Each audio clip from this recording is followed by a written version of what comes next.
55A, Steve McGuigan. Is Steve out back, maybe? Maybe we leave him out back. If he's not here, we'll just, wait a minute, there's an effort by the community to contact him. Community has succeeded. They've made contact. For those people at home, Steve is now walking towards the microphone. Here he is. I just asked that you do it after 65C. We are. Okay, we're done. Thank you. That was short. Thank you. Debbie, followed by Aya. Good evening. I'd like to start with a thank you with the city manager and Public Works. They replaced a tree on North Bush, which is long absent, and it was definitely needed in that spot, so thank you for that. Then two thoughts. I've been trying to deal through the system of parks for French Park itself. You know, it's like 50 by 100 foot triangle park. It's teeny weeny. And a year ago, when we had 50% of the grass was trampled down from overuse, I started asking for help at that time. Here we are at least a year later, and now we're at about 80% dirt, just dirt in this little tiny park.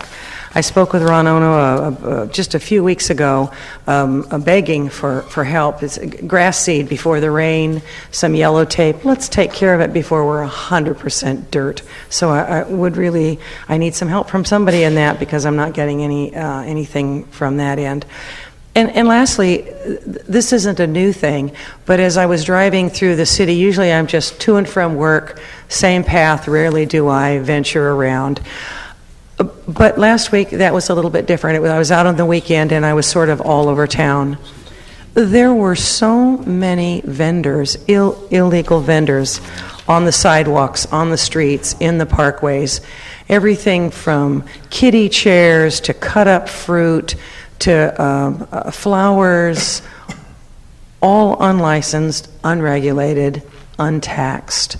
And you know, we talk endlessly about our bottom line and how we need to keep generating and how financially healthy we need to be. And I was thinking about that sort of trickle-down situation. The brick and mortar building, the brick and mortar folks were a little bit upset because the truck vendors, they don't have to pay that property tax. They don't have to pay that big nut because they just have a small truck and they can do their own thing. That's like the next layer. And now even below that, we have this massive layer of people who are from somewhere else with a wooden push cart set up on a public sidewalk and vending all day long with complete immunity from any sort of problem. The one that really comes to mind, because I pass twice a day every day, is Grand and 17th. There used to be a massive ficus tree on that corner, and the illegal flower vendors sort of hid behind it, and I thought, okay, not everybody's paying attention. Well, they cut that tree down last year, and so now this illegal vendor is afforded no sun protection, so they have this 10-foot market umbrella right there. It's like, isn't anyone paying attention? And this is about 50 yards from the Villa's flower shop. They have a building. They pay all of the fees around that. So we just need to get a handle on that. Thank you. Thank you. Our final speaker, Thomas Anthony Gordon. Good evening, Mayor and Council. We've heard from residents tonight. We've heard from law enforcement professionals tonight. We've heard from city employees. We've heard from Parks and Recs employees. There is no mistaking, it's unanimous. Everybody wants option C. The public wants it, the employees want it, the park rangers want it, the children want it. It's the option that makes most sense for the safety of our residents and our children in our parks. If anybody has checked their emails recently, I'm sure you've seen the emails I've been sending in about the obscene amount of graffiti that's been covering at least one of our parks recently. And by obscene, I mean obscene. It's been giant penises drawn into our parks. It's been gang riding on our parks. We've had a drinking fountain stolen. We've had drinking fountains tampered with, lights busted out, wiring stolen. The parks are being abused and neglected. And as somebody with a walkie-talkie that's 18 years old, being completely untrained is just not the right professional to have there. I'm sorry, but there's more layers of protection to get into this council meeting in the building that we possess, our city hall, than there is for the children in our parks. You get wanted outside, and you have armed people sitting here at a wall between us and you. We're the threat? I think not. I think we need to make sure that the children of this city, that we send a message to them that they matter and that their safety matters. And it's important that you all recognize that and vote appropriately for option C. If you choose to go in a different direction down the road, that's fine. But option C is the only option that sends the message that your safety matters. Thank you. What I'm very, very worried about is that we rescind the letter. I've given and you then it 60 goes- days, Mr. Pardon? City Manager, 60 days. 60 days, great. Chief, you had a comment?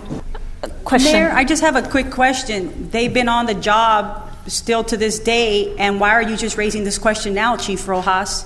I actually provided it in memos previously, and I have several emails, and that's been an issue that was brought up from the word go. Yeah, but they have been post-certified in the past, and because we've had this problem, this issue hasn't come up just this year. I brought this issue up over 2 years ago when we started this process, and they were post-certified. But because we wanted to move forward and move on, when we started realizing we had this CalPERS issue, and they were not the only employees violating this specific law. I specifically, time and time again, I went to our city attorney, I went to our former city manager, our interim city manager, indicating there were various people, police officers, park rangers, people in public works, all in violation of this law. And so now that we're discussing this particular issue with the park rangers program and that they're not post-certified, it's for the reasons that the city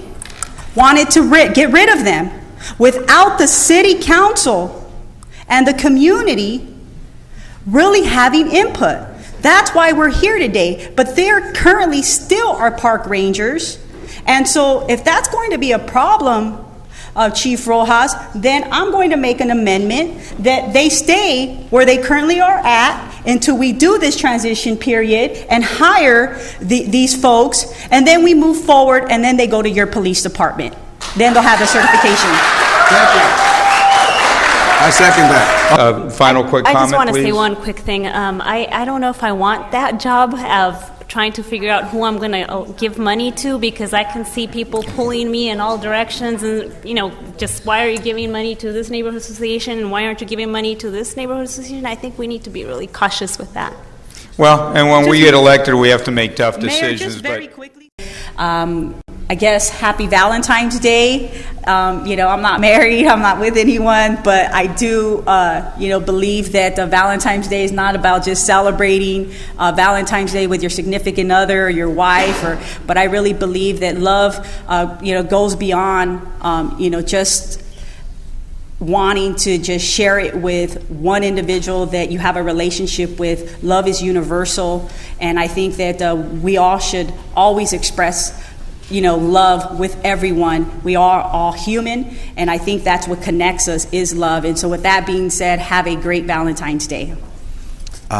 We went from a $3 million surplus, or reserve, reserve, to over a $42 million surplus. We have money, our reserve, we have money now to help reinforce our infrastructure, and at the same time treat our employees and pay them what they're worth. Giant penises? thank you for your work.